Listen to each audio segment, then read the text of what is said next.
Welcome to the hourly updates from Quays TV News. I'm Laís Clemente. The Manchester United class of '92 legends are rumored to be in talks to buy Salford City Football Club.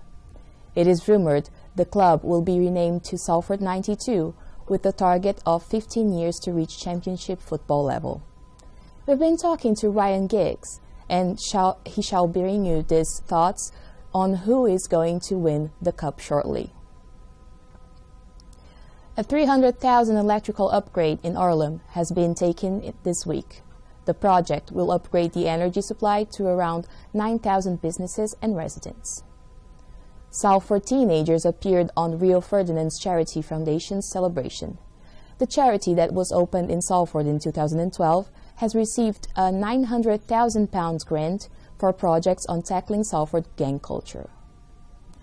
A plane that reportedly crashed on the coast of Spain near Gran Canaria has been declared as a false alarm. It was in fact a boat that hadn't crashed at all. Spanish officials have said that the confusion was caused by a tug towing another vessel. New mediation scheme has been introduced by the Greater Manchester Police. Police officers have been accused for being unpleasant and disrespectful to public, which resulted in an internal investigation. As an effect of mediation, more than 1 million of public money has been saved. The new Aldi store is due to open at the Salford shopping centre. The store has created 15 new jobs in the local community and is looking to take on more staff in weeks to come. The new shop is opening on the 3rd of April. Simon Reed's radio adaptation of Michael Morpurgo's Private Peaceful will feature on the BBC as part of Lights Down, Listen. It will take place on Saturday in the Imperial War Museum. The drama stars Nicholas Lyndhurst as Sergeant Hanley and the author himself as the vicar. Switzerland will be the host of the first Bionic Olympics in 2016. Competitors paralyzed from the neck down will control an avatar using brain interface and will be called pilots instead of athletes. This gives those who have never been able to compete before an opportunity to enter the Olympics. A study has found that lovers in the Northwest are letting technology get in the way of their sex lives. Over the past few years, we have seen a boom in the number of gadgets available to the public. A survey has found that 1 in 6 people from the region have actually answered their phones or read a message whilst in throes of passion. 5% have even admitted to checking their Facebook page. Clegg versus Farage sounds like a boxing match. However, the debate between the UKIP and Lib Dem leaders did not come to blows. It was more like a battle of words during a live debate on membership in the European Union. A YouGov poll declared Farage the winner with 57% of the vote. This comes as Europe votes in May, but what does this mean for Salford? Emily Bergen finds out. This is Salford, a city in England, in the UK, and part of the European Union. The United Kingdom joins 28 other countries across Europe in a political partnership based on the rules of law. But what does Salford specifically get out of being in the EU? I'm writing a brochure on how Europe helps in our region, and we get £2.3 billion annually as an additional investment into our region. That's not to count the private sector money or the public sector money that goes in to match that funding. So really we do have a big boost. If you look around, let's look around the city of Manchester. When we had the bomb, it was Europe that helped us regenerate. We got an extra 40 million because we had obviously the devastation of the bomb. We got extra money for the regeneration of the city centre. If you look at Salford, the Lowry there, the Imperial War Museum North, that's all had significant amounts of European funding. Through various schemes, Salford Council can secure funding called European Regional Development Funds. This money is available for projects as long as the plans can match 50% of the funding from elsewhere. This money is spent on safeguarding jobs and supporting economic regeneration in Salford. But what would happen if Britain were no longer in the EU? Where would the funding come from?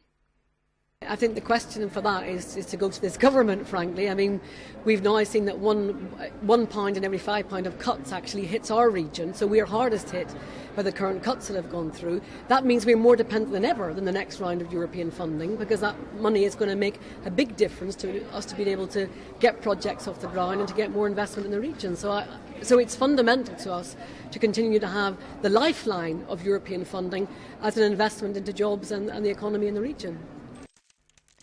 The North West was awarded €755 to spend from 2007 to 2013, and currently there are 5 projects underway. The first is the Chapel Street redevelopment, which was awarded just over £1.5 million from the ERDF. Chapel Street as a project links 2 existing communities, and this money is to be spent on changing the roads to make them easier to cross for pedestrians. The money is also creating a new residential area called Vimto Gardens, which will hold 849 new homes, shops and bars. The second development is the Greengate Square project. This acquired £1.378 million of ERDF funding. The project, which is incomplete, will create office space and homes, as well as cafes, bars and restaurants, and has the ability to create up to 5,000 new jobs. The Landing at Media City UK is another supported project which was awarded £6.8 million. This is a new media centre where small to medium enterprises can work alongside bigger businesses, and again this allows for more jobs. The Lowry has also received funding, and the Imperial War Museum was awarded £8.9 million in previous years. For 2014 to 2020, the North West has been awarded €415.6 by the European Union, but it's undecided what this money will be spent on. With the upcoming referendum, it is unclear whether Britain will remain in the EU and whether the funding for such projects will continue to come to Salford. With the European elections looming later this year, Sophie Dawson looks closely into the dangers of voter apathy. Voter apathy has always been the elephant in the room for the EU. Between 1994 and 2009, Western Europe seems to be less and less interested in elections, particularly in the UK. Voter turnout in the UK has fluctuated across the years, from the highs of 39% to the lows of 24%. In the North West region alone, less than 32% of the electorate voted at the last European election. In a constituency of over 5.2 million, only 1.6 million bothered to make it. With Europe being such a hot topic in Parliament and with strong opinions across the board, it's a wonder why voter turnout was so low. So does this mean that voter apathy could possibly be quite dangerous in a democratic society? We put our questions to Arlene McCarthy. Generally, I think voter apathy is dangerous. I mean, we did have a trial postal ballot, an all-postal ballot, and what we found with that was actually it went up to the high 40s. I think it was about 48-49% turnout. Generally, I think that we're seeing lower turnouts in all elections, and that's up to us as politicians to try to connect more, to make people understand that it does matter to cast a vote. Personally, I am in favour of obligatory voting. MPs have voted in favour of a proposal to lower the voting age in all UK elections from 18 to 16, with a 73% majority.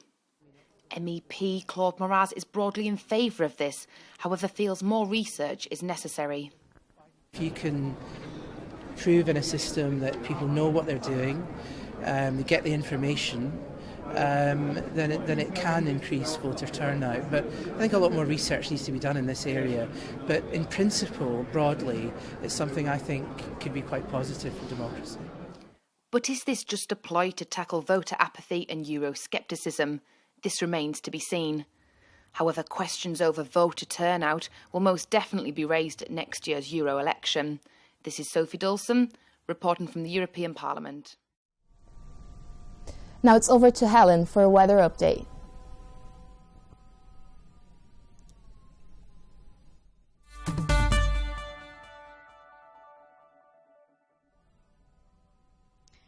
The easterly front means that most of the UK will experience storms throughout the afternoon. Over the weekend, a warmer front should bring some nicer weather. The east and south coast will see the best of the weather, and apart from a few scattered showers, they should manage to stay dry. Mull in the north will also see some nice sunny conditions. The rain will ease up for most places, but the rain in the north will continue and become more continuous overnight. Temperatures will be around 3 or 4 degrees. So the next country in our global news relay is Australia. The capital currently is experiencing some stormy conditions with thunderstorms, and along the east coast the rain is quite heavy, including where our next university is in Melbourne. So now it's over to our colleagues at the RMIT University.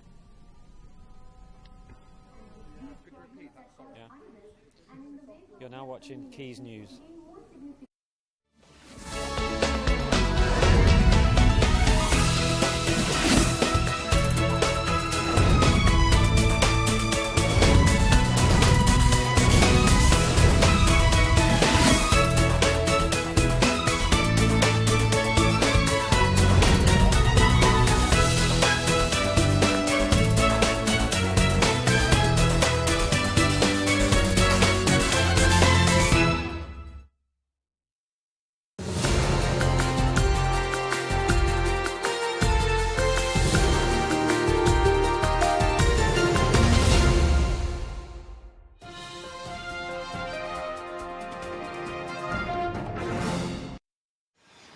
Hello and welcome to the Global News Relay. For the next hour, coming to you from journalism students at RMIT University in Melbourne, Australia.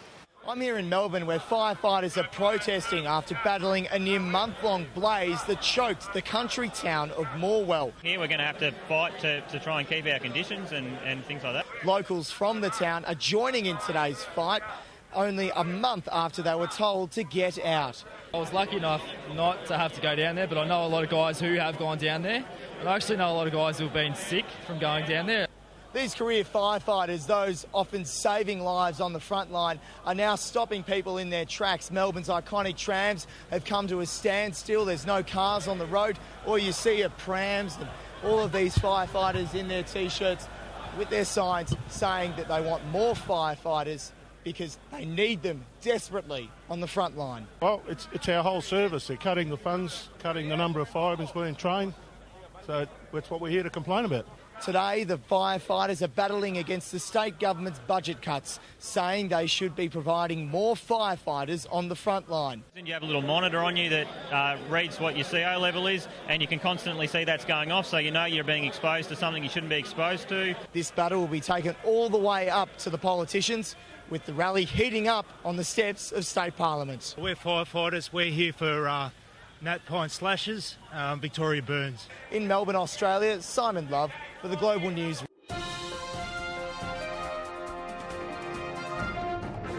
Arranged and forced marriages are becoming increasingly common worldwide and in multicultural Australia. Legislators are discovering the law is a blunt tool when it comes to regulating different forms of families. Sophie Boyd reports on the effectiveness of new laws to prevent forced marriage and the difficulties in protecting women from different traditions. While there is an obvious legal distinction between arranged and forced marriages, in reality the line can be unclear. Arranged marriages can seem terribly old-fashioned, although some young people in Australia see merit in the tradition. Our parents are much more well-placed in the society and they're much more experienced than I am, and they understand people more and they understand me more, sometimes even more than myself. So I think I trust my parents' choice. However, some young people insist on following their hearts. Author Sushi Das was estranged from her parents after her refusal to accept an arranged marriage. For her, there is little difference between arranged and forced marriages. I think that there's a really fine line between what is an arranged marriage and that sort of grey area where an arranged marriage involves a certain amount of emotional manipulation. Each year, over 10 million girls worldwide are forced into marriages before their 18th birthday. In Australia, young women are having their passports removed by courts to prevent family members taking them overseas into non-consensual unions. While this prevents some instances of forced marriage, the blurred lines between what is arranged and what is forced means the wider issues surrounding forced marriage are not being addressed. Amalia Fawcett says laws alone are not enough to protect young girls. A change in law is not really enough to change practices and beliefs in a community. There needs to be far more work done on attitudes and beliefs, and that needs to take place with leaders of that community, not just external people. Recent amendments under the Commonwealth Criminal Code have made coercing, threatening or deceiving someone into marriage punishable with up to 7 years in jail. Sushi Das questions how effectively these laws can be enforced. What do you do? Do you go into someone's home? Do you wait till somebody's complained that they were in a forced marriage? And is that person going to complain when they've got their family burned down? As arranged marriages increase in Australia, it is clear something must be done to ensure that forced marriages are not disguised as arranged unions.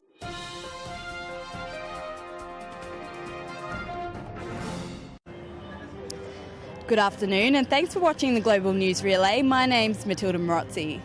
Amid speculation the newspaper industry is dying, journalist and historian Rachel Buchanan decided to take a look at the life and death of newspapers in Melbourne. This work culminated in her project, The Melbourne Sirius, an obituary to over 500 failed mastheads within the city. Reporter Alison Worrell took the time to have a chat to Rachel about her work. Can you tell us a little bit about the Melbourne Sirius and what inspired you to create that newspaper? Yeah, so the Melbourne Sirius is basically an illustrated obituary to newspapers, and the newspapers it's talking about are just papers produced in Melbourne CBD between 1838 and now. And it was a new way for me, it was a new way of thinking about newspapers and how we might talk about them now.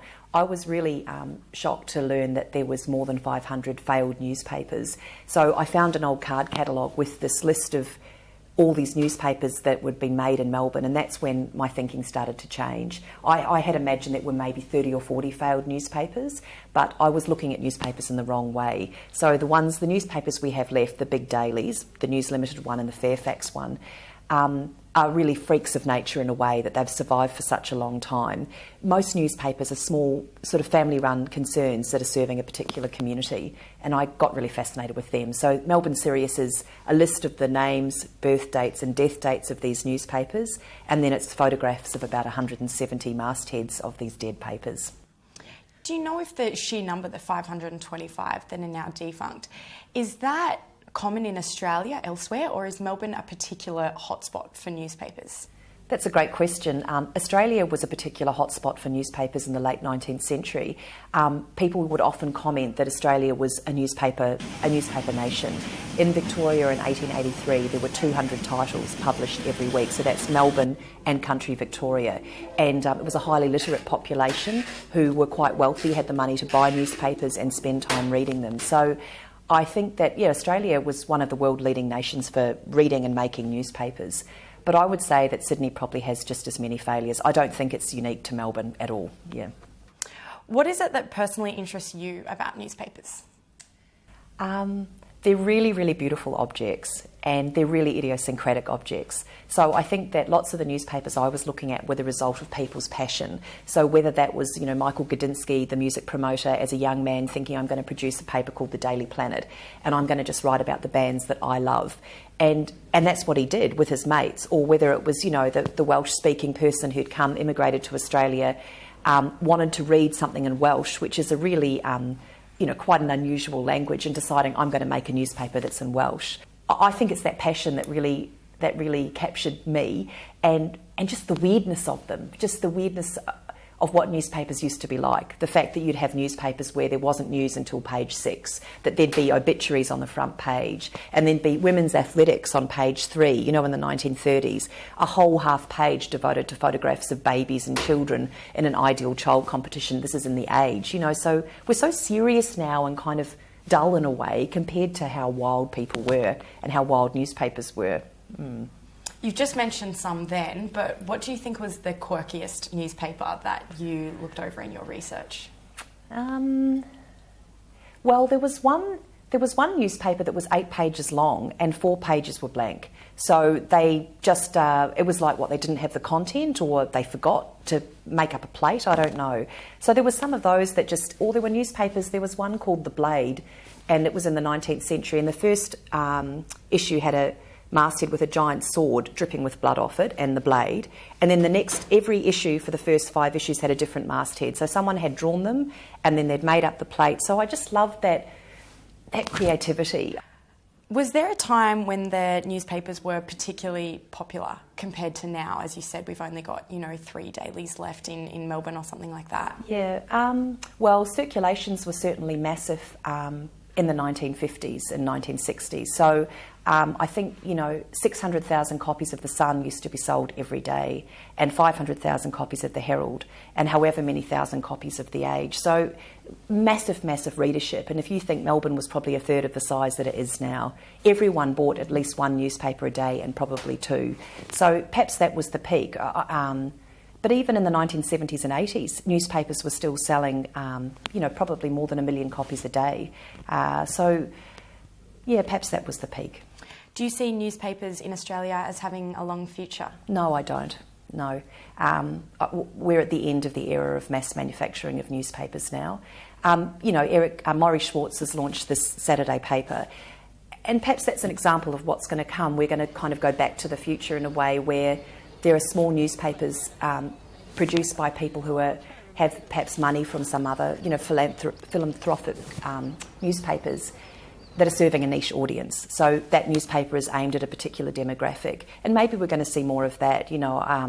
There'll continue to be newspapers for people who like watching greyhound racing, and perhaps that's going to continue for quite a while. There are still newspapers in languages other than English serving elderly Greek and Italian speaking Australians. There are newspapers for young Indian Australians. So perhaps we're going to see that will continue on, but these gigantic newspapers with huge staffs, that is really coming to an end now.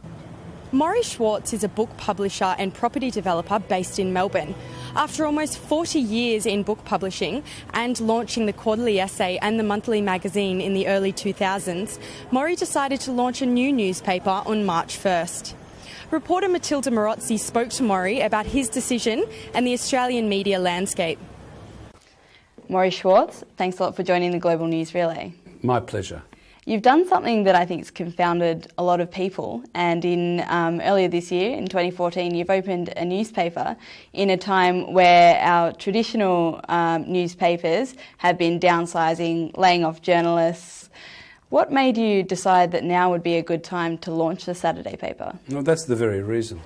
I see that, I think the best time to start anything or enter any field or industry is when that industry is in crisis, when that industry is in trouble, and I see opportunity where others see trouble and difficulty. The legacy newspaper companies are obviously suffering.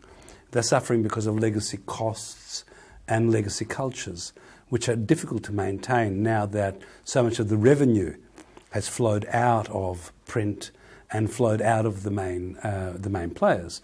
The media companies have lost a lot of the revenue to the various portals, the real estate portals in the classifieds, the job portals, the car portals. So their prime income has disappeared. We are not, with the Saturday paper, we're not going to be dependent on that. It's designed differently. We've rebuilt the system. We've created... That is not necessary. Realistically, do you see print publications in the future leaning towards catering for niche rather than mass markets? Yes, I think that's probably correct, but not in all cases. I think that it's still possible to create a national voice, a centralised national voice, and I think that this paper will do that. At least that's what I'm aiming for. I'm aiming for a newspaper that covers Australia in its entirety. Recently, there's been a few big-name media brands moving into Australia. They include The Guardian, which has already started up their website, the Daily Mail are talking about doing it, and BuzzFeed are talking about opening Australian branch. Now, these have all decided just to open a digital and an online interface for users to interact with their product. Why was it important for you to do a print publication for people to access the content that you're making? Well, two main reasons. These brands in the main that you're talking about, particularly the Mail and the Guardian, are very well known as paper products. People have known them forever. Every time you go to London, or even get them here. So these have already established themselves.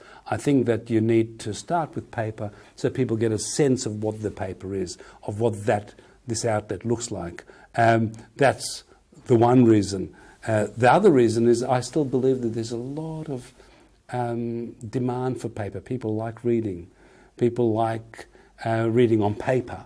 People like the experience of being on paper. And particularly if the paper is different to what other papers have been, if the paper is of very high quality, white, the printing is of high quality, it becomes a pleasure.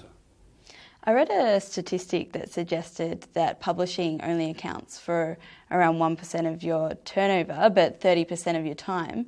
What got you into it, and what keeps you launching new publications and remaining in the print sector? Well, I love publishing. I've been doing it for 40 years.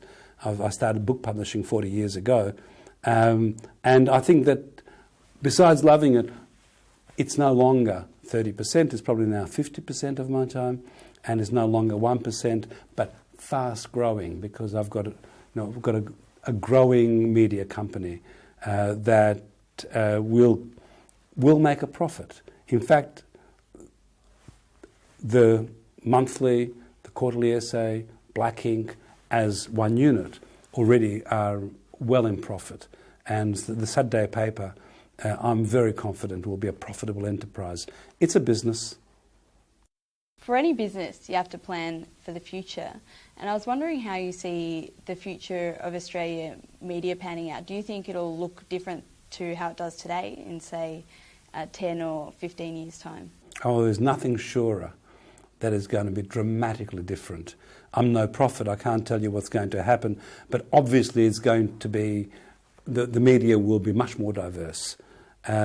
With entry being much easier nowadays, the cost of entry, and with all these new people coming into the industry who understand the new media, we're going to have a lot of voices. But I think we'll still have some centralised voices. And I think that the major TV stations, the radio stations, the major newspapers are still going to be there, but there'll also be many other voices competing. And that's a very good thing. Maury Schwartz, thanks for joining the Global News Relay, and good luck with the new paper. Thank you, thank you.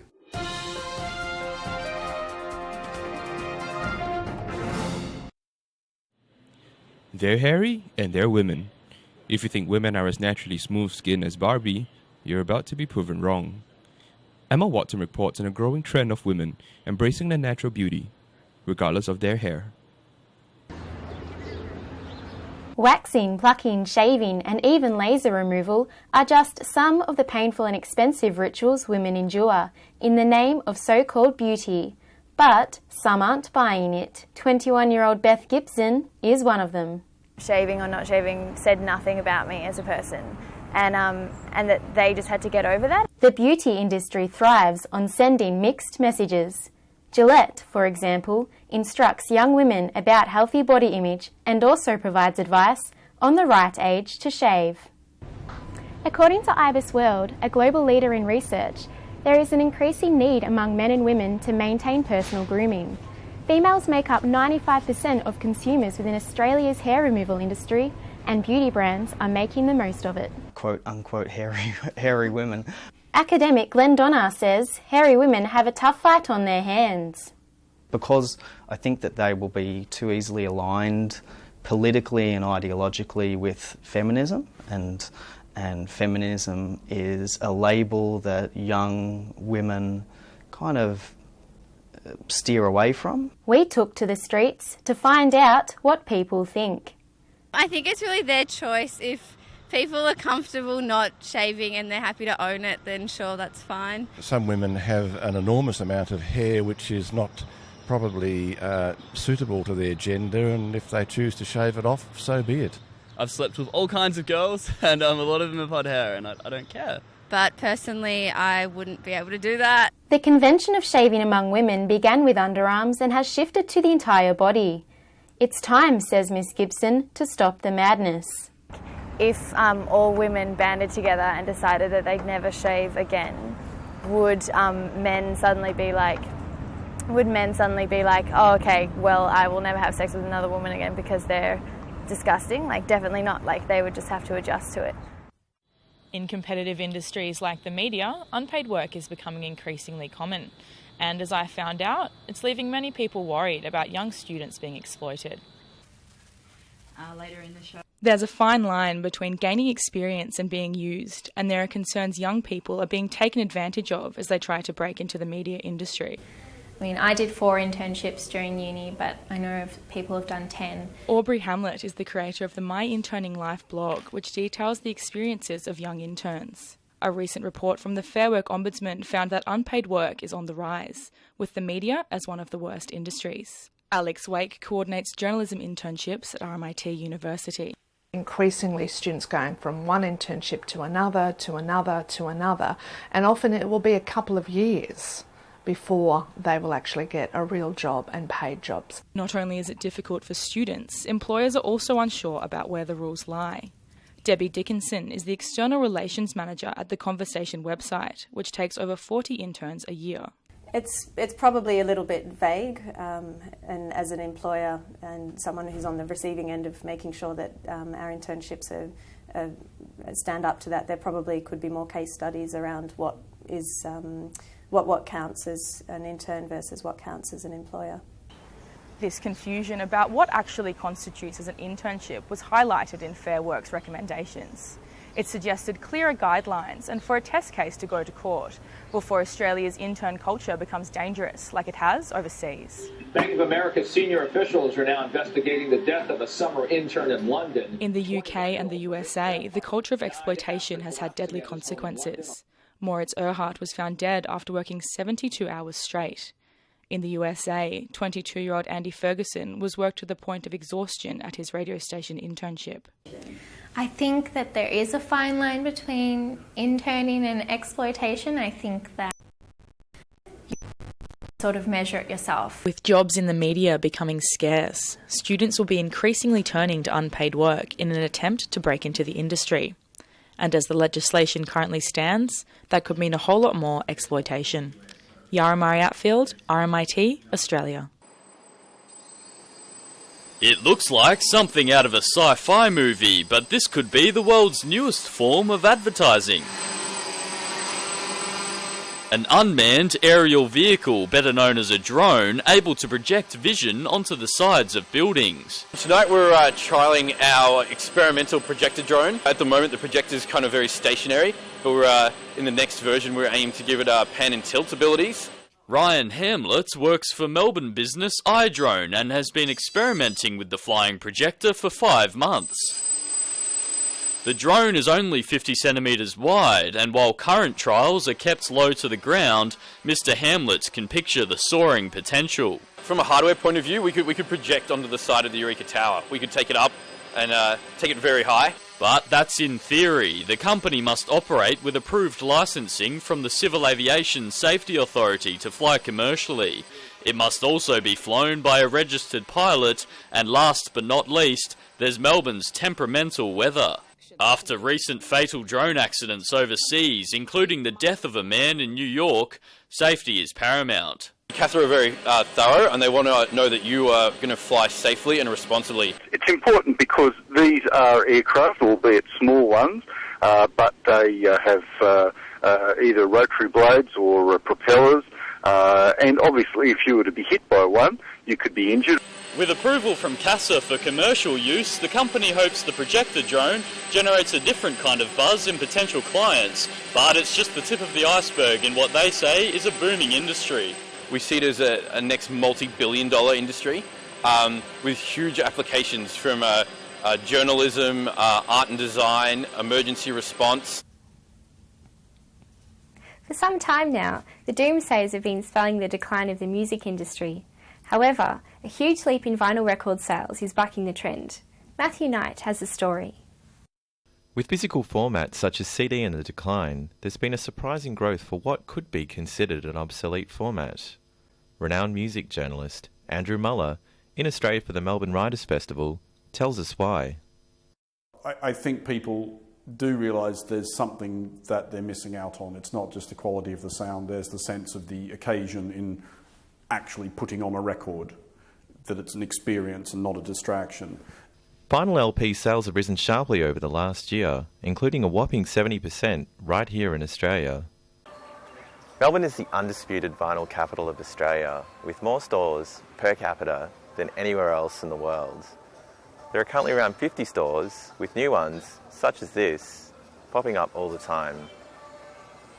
Australia's lone remaining pressing plant, Zenith Records, is reaping the benefits of the boom, churning out hundreds of records a day. We're probably getting out anywhere between 600 to 1,200 records a day of 12s and 7s. So, Mr. Rigby said many of his orders are coming from independent labels. In an often fickle industry, smaller labels are benefiting from selling a combination of both digital and vinyl. Steve Harris is the co-owner of indie record label Love and Theft, who release music over CD, digital and vinyl formats. The vinyl boom has been extremely positive for both his label and the bands he manages. We work across multiple genres of music, from blues to country soul, punk, rock and roll, all that kind of stuff. And the one thing that we've noticed is that vinyl's just outselling absolutely everything across all of those boards. If the recent surge in vinyl sales has taught us anything, it's that, in an increasingly digital world, there'll always be a place for that human touch. Matthew Knight, RMIT Australia. Hello, I'm Andrew Rodnov, and I belong to the Australian video games industry. And as I found out, a lot more needs to be done to help accommodate female game developers. Video games are big business, with Australian gaming forecast to reach $2.5 billion by 2015. But for such a large industry, women make up only a small proportion of it, roughly 9% according to the Bureau of Statistics. That's a horrible figure. There's 19% in mining, for example, and in some other engineering fields. So things we would naturally really think of heavily male-dominated actually have better retention of women than the games industry does. The reason could be marketing. With a heavier focus on the male demographic, large game developers don't recognize women as a potential audience. It's also a fairly macho guy sports culture that's really promoted. So women in sports or women in games, that's something somehow a little bit pushed off to the side as something different. But the idea that only boys play games is outdated, with game design courses around the country having an equal gender ratio. Girls don't want to just play games, but make them too. The games program, it's a fairly even split of women and men in the program, and I think that speaks both highly to the program itself, but also to the number of applicants that come in. According to a study published by Bond University, nearly half of all Australian gamers are women. So, if women are playing video games in the classroom and at home, why is the workplace lagging behind? Corporate culture lends itself very easily to being sexist, but I don't think it's inherently sexist, except when there's things like pay equality and maternity leave and that kind of thing all start coming into it. Lack of those, or when those are bad, that is inherently sexist. The most troubling figure is the role of women in development isn't just small, it's shrinking, dropping from 10.8% in 2007 to 8.7%. But women do have places they can get help, most of them online. Websites like Dames Making Games give support to female developers, and Melbourne-based organization Widget provides mentorship for women and minority groups. If the culture behind games changes to let more women participate, it'll start here, from the bottom up. Andrei Rodnov, RMIT, Australia. Tattoos are a symbol of rebellion, but is this how you want to come across to potential employers? Ben Ponti is an aspiring politician who sports a sleeve tattoo. When I got my tattoo, I acknowledged that there was going to be, it was going to cause limitations down the track in my career. I think that I'm willing to adapt to those prejudices to get where I want. I love my tattoos, but I'd love my career in politics more. It seems many Melburnians share Ben Ponti's pragmatic approach. My parents probably still look at people with tattoos and think, that's a bit interesting. But I think, like younger generations, no one really cares. I guess, depends what part of your body they're on. But as long as people are clothed, then, I don't think anyone should have a problem with that or discriminate against that. Where you're dealing face-to-face with people, that some people would find it very intimidating. I don't think what someone does to their body is the business of anyone else. An employer's appearance shouldn't outweigh his or her professional skills. However, image can be very important to a business's reputation. If the brand is going to be affected by somebody with a tattoo because they're front of house or they're out there promoting the brand, I would expect them to be covered and respectful. While tattoos are often viewed as a form of self-expression, It is important to note that not all employers are necessarily on board. Those considering getting a tattoo need to decide whether they value this form of self-expression over potential success in the workplace.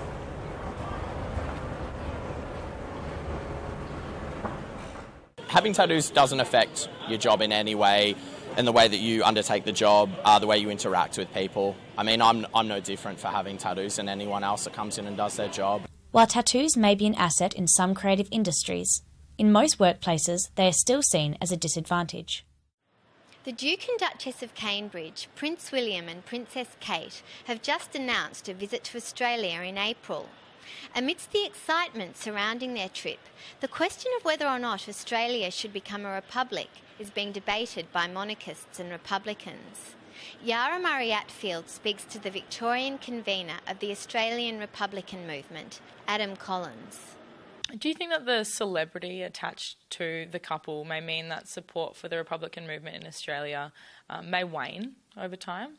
The better look at that issue in particular is how the issue's evolved over the last 15 years since the failed referendum of 1999. The reality is there was very strong support amongst young people in 99 for an Australian Republic, as there was across the community. It was a referendum which failed for reasons largely outside the control of the Republican movement at the time. There was always support from young people, particularly those that came through the baby boomer generation and experienced living in Australia where this was a debate at the front of the public conversation.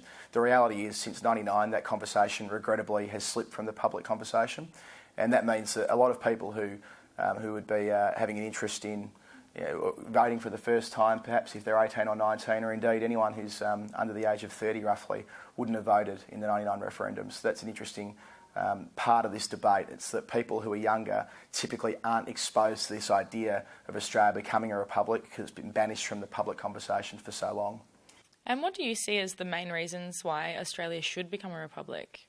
Well, there's some simple reasons and there's some more complicated reasons. The most simple reason is I find it ludicrous that Australia, as a free and prosperous democratic nation, has its head of state sitting in a castle several thousand kilometres away.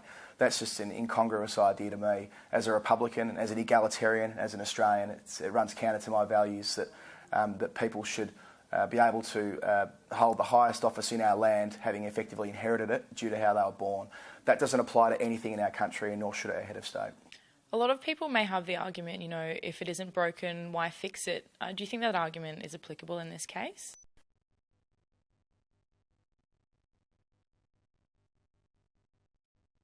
I'm in the community. The status quo is always the easiest thing to ask for and to argue for.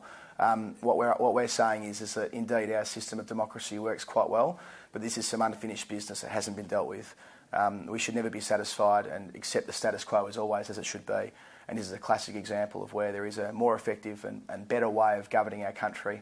And remember, it isn't really about governance either. I'm using governance in a broader sense. It's the head of state of our country, a ceremonial position at the moment, which is currently the Queen of England. If there's a baby born in Australia today, it can't aspire to hold Australia's highest office. That is the fundamental reason why Australia needs to take the steps that should be taken a long time ago and deal with this unfinished business for our country. And you are the Victorian convener of the Australian Republican movement. Can you talk us through what the Australian Republican movement is and what the vision would be for the future of Australia as a republic? Certainly, the Australian Republican movement started in 1991, which coincided with the issue entering the mainstream of Australian public life. It operated as a campaign body until 1999, effectively working towards that failed referendum, which took place in November 1999. I've been involved for roughly 10 years, and the organisation's never been in better shape than it is right now. So the challenge for the ARM is to cut through with a whole bunch of people who really have no idea about our issue. And fair enough, as I said before, this has not been on the national agenda for a great many years now, and explaining to people why it's an important issue again. As for the sort of shape the Republic would take, that's an issue for later. The most important question for Australia to answer in the near future is, do we want to have an Australian as head of state? There's several ways we can take that question to the people, most obviously through a plebiscite, which is a non-binding vote of the people, asking that very simple question, do you want to see an Australian head of state? In the event that question was answered in the affirmative, and I'm very confident that it would be, We would then, as a country, go through a sophisticated conversation about the most appropriate model for Australia, and that would result ultimately in a referendum. And so the referendum for Australia becoming a republic did fail in 1999. Do you think that public support has picked up during that time, and do you think that a plebiscite would be successful at the moment? I think it's evolved. I think in 99 the issue was front and centre. So in 99 you had every single politician in the country was grouped into being a Republican or a monarchist. High profile people were leading both the Australian Republican movement, indeed Thomas Keneally, Malcolm Turnbull and others who are prominent in the national conversation, and likewise on the monarchist side our now Prime Minister Tony Abbott was actively involved in the No campaign, and the Yes campaign regrettably was deeply divided between those who supported the model that was being put to the Australian people and those who supported a different model. So I think that the way of looking at public opinion is that it's not so much that people don't support the Republic as much nowadays, it's that they have less of an understanding of what it actually means. We saw a public poll recently that came out in one of the Sunday newspapers indicating that public opinion is roughly 50-50 as far as those who have an opinion on it, or should I say about 41% of people said they didn't support it and 39% did. The real stat there is over 20% of Australians don't have a view at all. So when you unpack the identity issues into more than just one basket, you get some very interesting numbers. And that's why Republicans have a very strong view that if this question is raised again with the Australian people, in the context of a long and detailed and respectful national conversation, that a prospective plebiscite would be successful with the Australian people, which would then lead towards hopefully a successful referendum in the years after that. That was Yara Murray-Atfield speaking with Adam Collins, the Victorian convener for the Australian Republican Movement. Well, much to everyone's surprise this week, a federal Labor MP decided to put the issue back on the agenda. Andrew Leigh announced he'd be introducing a private member's bill in order for another referendum to be held on whether Australia should part ways with the Commonwealth. Even if the bill does get passed, it is by no means certain that Australians will vote to become a republic. A recent poll shows support for an Australian republic has dropped to a 20-year low, with only 38% of Australians wanting to sever ties with the Commonwealth.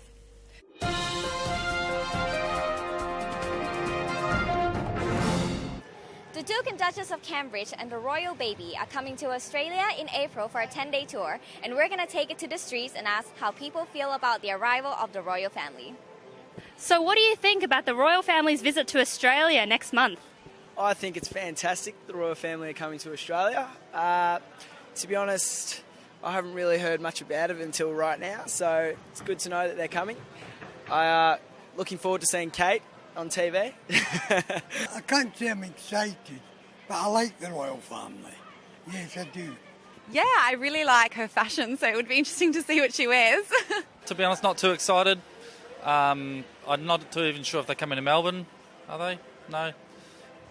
So yeah, it's just another couple going on holiday, I suppose, as far as I'm concerned. And do you know the royal baby's name?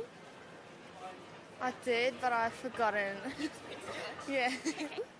George? Is it George? Yes. I know it. The royal family are coming in April.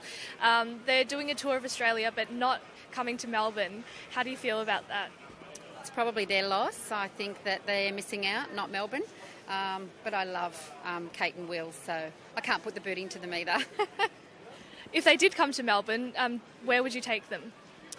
I'm a tourist, but I would bring her to Zara. That's where I'd bring Kate. And I would maybe buy them some chocolates from Coco Black. Where would I take Will and Kate? I would definitely take him here to Melbourne. The young demographic of drinkers is proving elusive to wine marketers, who are scrambling to keep pace with the fast-changing landscape. The days of a generic wine list which is made up of Australian smash hits is gone. It's gone for a number of reasons. According to restaurateur Chris Lucas, one of the reasons for the change in drinking patterns is the shift towards casual dining, which has seen the average restaurant attracting a younger clientele compared with 5 years ago. Nowadays, the lines between restaurant and bars is actually blurred. The beverage list at these new venues is changing, and it seems one of the biggest changes is being driven by the youth market. I think the younger audience is much more attracted to the spirit market, particularly white spirits, and that's the way I think that the drinking market's going. The newfound sophistication in young punters also means that they're more willing to experiment with international wine and varietals, which have become more affordable, leaving Australian winemakers in the dark. According to the Australian Bureau of Statistics, the beverage lists are now skewed towards imported varietals, which have nearly doubled in the past 6 years. It's a rite of passage for youngsters these days that they would have done, 2 or 3 years if either they're living in Europe. They're a lot more savvy and a lot more worldly and a lot more open to other varietals. So we're dealing with a whole new generation of people who are very well educated, very intellectual and very sophisticated in terms of their palates. The explosion of international food options is luring young patrons towards international wines, as food and wine pairing has become more relevant. It has to match the food, so the actual weight and intensity of the wine has to be suitable for the type of food. The same can be seen in beer, as cider and boutique brews are becoming increasingly popular.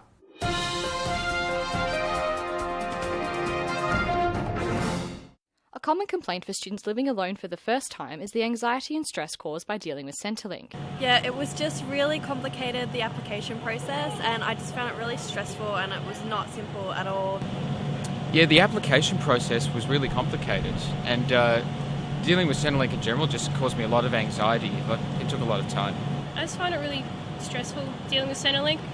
Whenever I call up and just try and get an answer from it, just takes so long to get any kind of response. Taya Ramara, the Compass Project Officer for RMIT University, says she helps many students with their application because so many find the process complicated. Especially where there are issues. So, for example, if somebody has recently had to leave their family home because of a violent issue or because of something going wrong, they're already in a heightened state. If they're dealing with a mental health issue, or if they're dealing with a physical health issue, or if they're just really, really stressed out because they can't pay their rent and they don't know what to do, that's when I see people really struggling. Marcus Lim, the RMIT Union Student Welfare Officer, says dealing with Centrelink can have a negative effect on studies. It puts a lot of pressure on the studies. And yeah, it just puts pressure on the studies and they're not going to perform as well. Centrelink declined a filmed interview for this report. However, in a written response, a human services spokesperson says Centrelink provides a variety of online services to help students. It is not uncommon for students to simply give up on their application. Although Centrelink claims it is not in the business of discouraging applicants, that is certainly the impression that some say they are getting. I think some students are forced actually to quit studying in order to go and work until they qualify as independents so that they are able to return and be paid at the independent rate because, living on the independent rate of Centrelink is very challenging. It is clear Centrelink needs to simplify their online services in order to help students.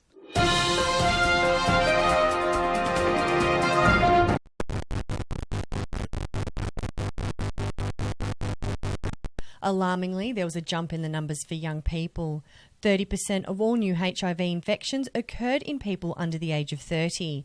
It is young gay men who are most likely to be infected, but there are some surprises in the groups of people contracting the disease. Increasingly, we are seeing young women being diagnosed with HIV, mostly as a result of having sex with someone from a high endemic country or travelling to a high endemic country. At first, only gays and IV drug users were being killed by AIDS. The Grim Reaper ads help to create awareness about HIV. Unprotected sex is the most common method of infection in Australia. Experts believe complacency is a factor in young people taking risks in their sexual behaviours as there is no longer a sense of fear of HIV. Antiretroviral medications help people living with HIV lead normal and happy lives, giving the perception to young people that HIV is not a dangerous disease. Young people don't see the death and destruction that HIV had in its early days. They don't see the people wasting away and the terrible skin conditions and things that were associated with the disease because the disease is now a manageable one. A disturbing report has revealed that Victoria has the highest rate of HIV infection in Australia. However, Victoria was the first state to introduce rapid testing for HIV. Results are known right away, offering an incentive for young people to be tested more often. Community groups agree peer education is the best way to combat the issue. I don't think that there's anything more patronising than an agency or another population group saying this is what you need. Youth Empowerment Against HIV/AIDS is an organisation committed to mobilising young people to take action through conversation against the spread of HIV and STIs.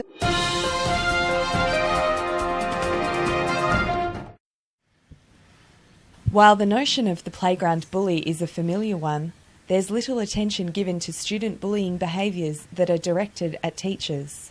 Struggled with when that Anne-Marie whole Brownhill year. began teaching at He Melbourne would, High, she was unprepared for the hostile behaviour she was faced with in the classroom of Year 11 boys, particularly that of one student. He would bring books to class that were inappropriate and put them out on the desk so I could see them right in front of me. One was, how to have sex like a porn star. In the city's west, another graduate teacher who does not wish to be identified was experiencing similar behaviour. I constantly felt that the boys would gang up on me. Sometimes the students would become violent. A boy posed to strike me with his arm, but instead he punched a wall. Both teachers say that tertiary education did not prepare them to deal with hostile and threatening behaviour in the classroom. That required a skill set that needed to be developed more at uni. Author and academic Professor Raymond Lewis from La Trobe University says there is widespread concern about teachers not getting enough behaviour management training. The government is concerned because they believe it's too little, and I think they're correct. Education experts agree that not enough time is spent on behaviour management at university. They say schools should provide further training and support for staff.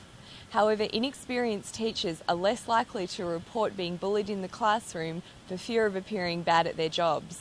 I didn't get the school on board so much with the things that were happening in my classroom. Deborah Tyler from the University of Melbourne says they encourage their students to look to school policies that will support them on the job. To find out if there's a coordinator that can support them better, a mentor. However, some schools simply don't have these policies in place.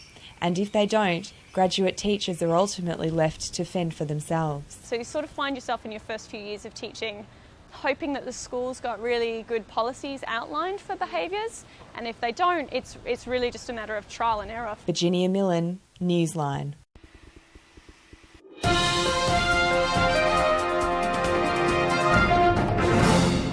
Ben Turner rowing from Peru to Sydney isn't a heroic act, it's a charitable one.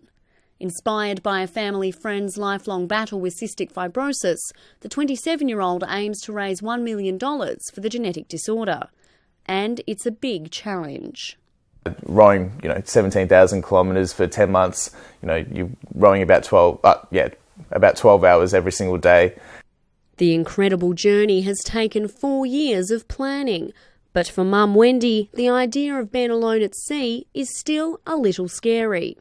From a mother's point of view, terrifying. It hasn't been smooth sailing for Ben. In 2012, he and 2 crew members were rescued from Bass Strait after their boat capsized in huge seas. Ben broke his elbow, but it hasn't dampened his spirits. People go, well, we continue. You know what? It's given me more confidence than ever because, the boat can withstand such big seas and being hammered around and come out of it. The only thing that was damaged was me.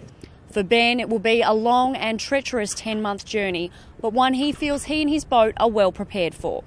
And it's a challenge he's more than willing to accept on behalf of the 3,000 Australians suffering with cystic fibrosis. Some kids are calling me their heroes and things like that. And for me just to go, nah, right, that's enough. I couldn't do it. I couldn't give up and show them that I was giving up. Luckily for Ben, he has a lot of support behind him. I'm a dreamer as well, and I believe in having dreams and so you can make them come true. And I started to feel that, he could probably do this. And it's a big dream. Ben plans to set out from Peru in April and, all going well, will arrive in Sydney Harbour early in 2015, becoming the first Australian and youngest person ever to row the Pacific Ocean solo. More importantly for Ben, his efforts will raise invaluable awareness for cystic fibrosis. It's important to me and it's more important to them. Penelope Leash, RMIT Australia.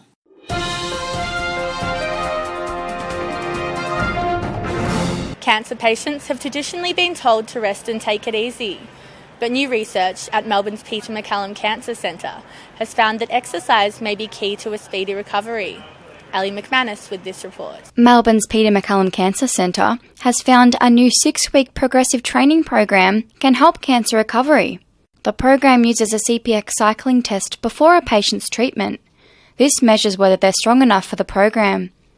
Exercise physiologist Andrew Manane tailored the program and says this is a new way to help patients before surgery. But we want to try and translate what's happened during treatment and also what's happened post-treatment with cancer programs by trying to improve patients' fitness and their long-term outcomes.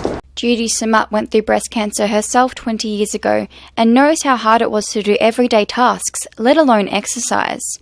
Now she's the YWCA Encore exercise instructor and teaches aquarobic classes to women post-breast cancer. So exercise is all relevant depending on where everybody's at during their illness, or during their treatment or during their recovery. Exercise can be your friend at any stage during cancer, as opposed to the traditional advice just to rest. It's very good to have women recognising that exercise is an important part of any disease. The physical activity doesn't have to be much either, just enough to increase your heart rate. Going out for a 5-minute walk, a 10-minute walk, a 15-minute walk, that's all it needs to be. Experiencing cancer can be physically and emotionally draining on the body, so it can be hard to find the motivation to exercise. But Peter Mack's new research might just be the drive that cancer patients need to get going. The program helps to counter the physical effects of cancer treatment, which is why the recovery can be quicker. But we also know that exercise in general within cancer can help facilitate a healthy and active lifestyle. So it seems the secret for a long and healthy life is working on your fitness now. It might be the change that could one day help to save your life.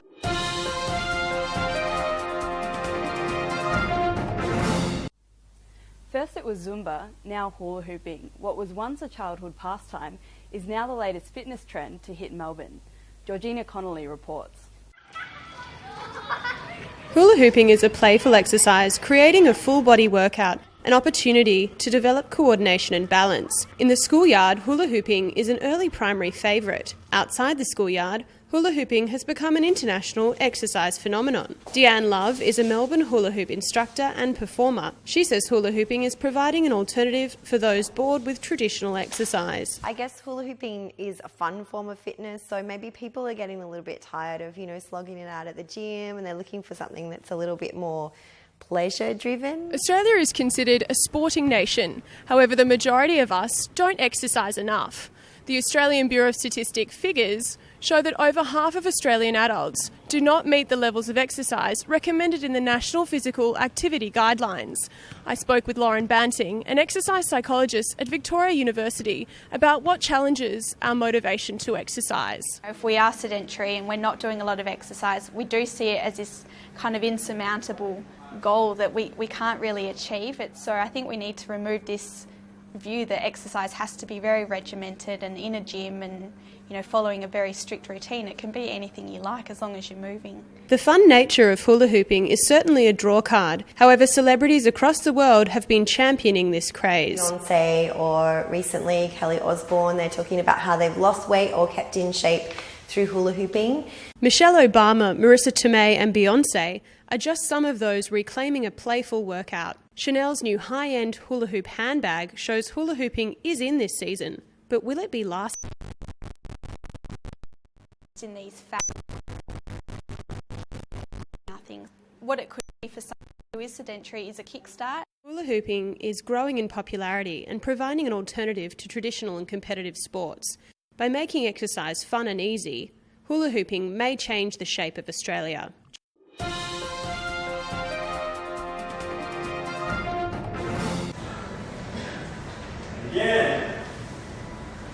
The personal training industry is being pushed to the limit.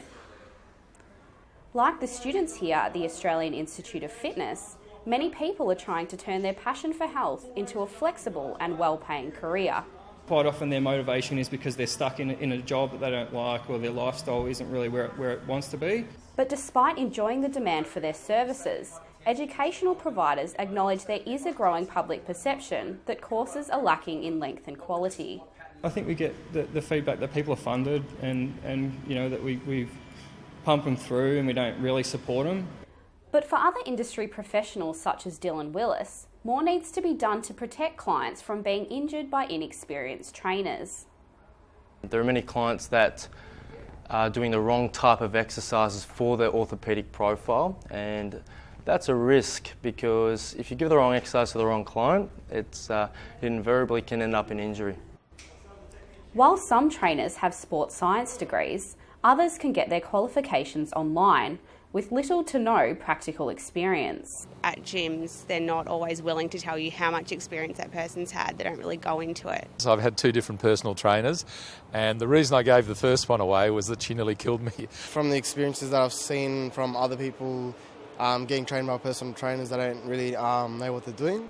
Despite having to be licensed to offer you their services, personal trainers in Australia don't legally have to have any qualifications. Many clients are overworked with the influence of shows like The Biggest Loser and so forth. They're probably pushed beyond their current limitations. And with the industry set to grow by 250% in the next 7 years, regulating these training courses may become a necessity. Eliza Rugg, Newsline.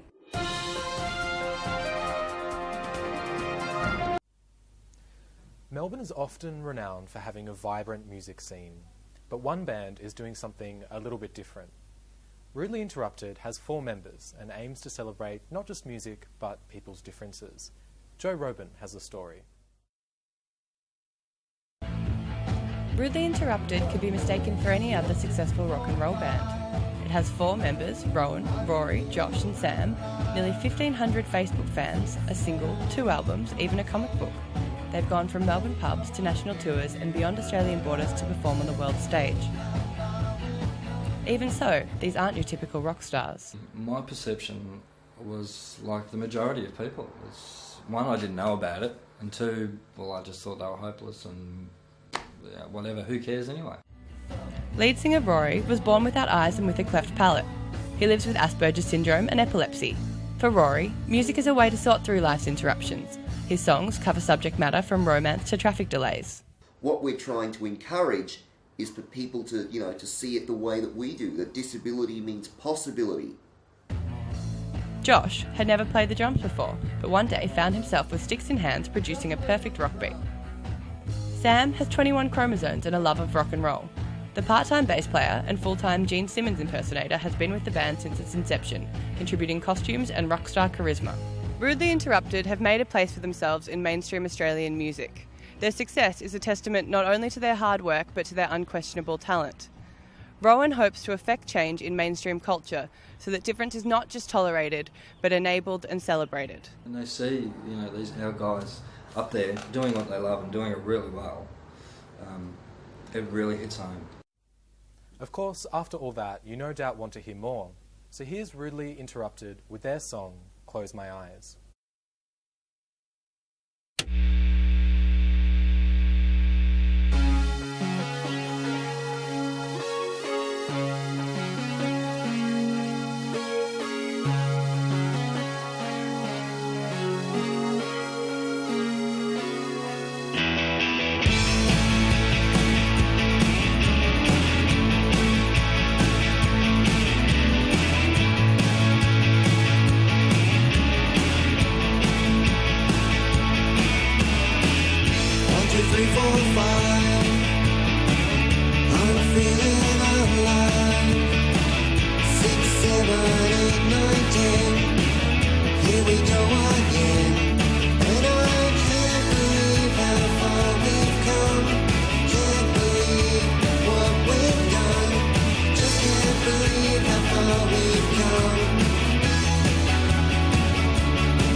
And that's all we have time for today. I hope you've enjoyed RMIT Melbourne's contribution to the Global News Relay. So it's goodbye from RMIT journalism students and back to the motherland.